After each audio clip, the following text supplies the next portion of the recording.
Hello, Macadorish Football Fan TV. We're here at the Sport Ireland campus, the launch of FIFA 2022, and I'm joined by Bohemians striker Georgie Kelly, straight off the back of an absolute wonder goal. How are you feeling today? Yeah, I've had worse days. Yeah, it's nice. It was a nice finish. Like, it was a good goal. It's just a pity it wasn't to win the game, like, and it was to draw. It kind of a little bit dampener on it, but yeah, it was a nice goal. Probably not score many of them, like. Yeah, it's like Dennis Bergkamp or something out there. Maybe that might improve your rating. Speaking of which, maybe, yeah. Do you know your rating for the game? I was just saying there. I think Dawson, the boy, was telling me last night he checked and he was saying it's 64. So I think that's up from last year. We'll take that. Like. Are you happy enough with that? Ah, yeah, absolutely. Jeez, I can barely pass the ball 5 yards, so I'll take that. Yeah. Yeah. Well, I think maybe your rating's gone up, especially this season. You're banging in goals. You seem like you've really settled in at life at Bohs. Maybe not at the start, but as time has gone on, you've definitely, your goal tally doesn't lie, and you just seem to be really enjoying yourself. And you seem to be surrounded by a very good young team, and I would say maybe you're a bit of a leader in that group. Yeah, I think you kind of have to be, as you say, the age group, the age kind of category. The team's extremely young, like. And at 24, I wouldn't classify myself as old either at 24. Yeah. But just compared to them. Yeah, compared to them, you have to. You're probably right, like, because you're one of the oldest players in the team. Like, you're probably 2 or 3 older than you, so you probably do have to step up a little bit, like. But yeah, that comes with it, like, and I've enjoyed that kind of side of it this year. Yeah. Yeah, I think maybe for you, I might be speaking out of turn here, but you seem to have found your home again. Since leaving UCD, you've gone a few places like Dundalk, probably done well, but just never really broke into the first team. And then at Pats, then you had a bit of a spell there on loan. But this season you've really seemed to have cemented your place and been the actual target man and the go-to guy for Bohs. Yeah, I've settled kind of well here at Bohs. I like it. I enjoy it here. I enjoy the club and the people. Everything about the club, like, suited me down to the ground. To the characters that are within the the setup, and then even to the style of play, everything kind of suited me, and I think you're kind of right. I do kind of feel at home here, and I'm loving it at the minute. Yeah, I'm just going to bring you back to the European adventure. It was a great time for Bohs fans, and I'm sure for you as well. And the journey just went on. The result just got a home to Pouk. I know, look, the return leg wasn't as great, but I mean, you was really showcasing what Irish football is about, and to be able to do it on the pitch at the Aviva Stadium as well. What was that like for you, personally? I suppose for you, getting goals there and showing what you can do on such a elite pitch. Yeah, it was unbelievable. Yeah, I think at the time you probably don't take it in, as much as you probably should. Like, you're just kind of in the moment and you're thinking, this is great. You're playing every week in the Aviva, like. But when you can kind of look back then and you think, geez, that was a great few weeks.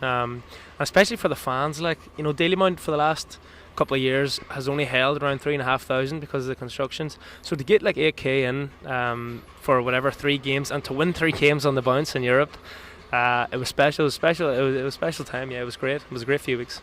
Do you find you're thriving a bit more now, fans slowly coming back into the game? I mean, it was so horrible. I mean, I've been at games, working at games, and there's just no atmosphere. There's no soul in the ground. You say, Dalymount, although it's 3,000 or whatever it is, it always feels like there's more there because of the noise they make. It does, yeah. It's unbelievable. I can't wait to get it, till we get the full capacity. I think probably only a few weeks away now. But yeah, it does make a big difference, especially Dalymount in the crowd, because they're... you can every tackle and every touch you can hear the crowd in Dalymount. Like, it's unbelievable. I've only experienced a little bit of it yet, but yeah, I can't wait until it's filled now. It'll be great. It'll give us a real boost, like.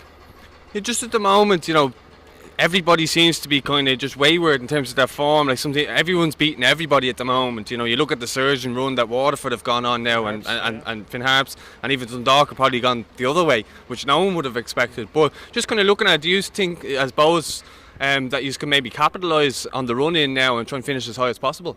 Yeah, it's actually it's a strange season. Yeah, teams' forms kind of up and down and dips and goes in kind of cycles. And yeah, that you could, if you can put a run together now in this league. As you say, because all their teams, Waterford, Finn Harps, they're all taking points off everyone. So you could find yourself kind of climbing the table if you can put back-to-back wins together and go on a nice wee run. So that's kind of what the aim will be for us now in the running. Yeah. Yeah, I might catch you a little bit off guard here. I did a video earlier on this season saying that, would you be in contention for a call-up? Has Stephen Kenny been in contact with you at all by any chance, or, as you mentioned, anything to do with your form? Because, it wasn't like you were just doing it in the league, you were doing it in Europe as well. Yeah, you have caught me off guard there, yeah. No, Stephen hasn't. No, I haven't been talking to Stephen in a while. listen, the standard of players there that they have at the minute is the strikers there is brilliant, playing at a high level. So and Stephen kind of knows what he's doing. He's trying to build a good squad there and a good young squad as well. So no, yeah, I've nothing. I don't know what else to say. I didn't mean to throw you off. I was just asking, but yeah, you know. I just think maybe for your sake now, it's just, I suppose, your primary focus is finish as high as possible with Bohs, and probably for you now is to finish as the top scorer for the season. Yeah, that'll be the kind of running now, just to keep pushing on. We feel like we still have that other gear. We're kind of a little bit up and down forms. We kind of showed in Europe where we can get to, and I feel like we haven't probably really hit them heights since. So it'll be up to us now to just put in a good run of performances and start really picking up points now in the last 10, 11 games. Yeah, and obviously it's the cup run as well. And what a bigger chance now, I think, with Shamrock Rovers being out, as you know. Dundalk probably the team that you'd fear maybe the most out of the rest of them. But as we just said, everyone's beating everyone.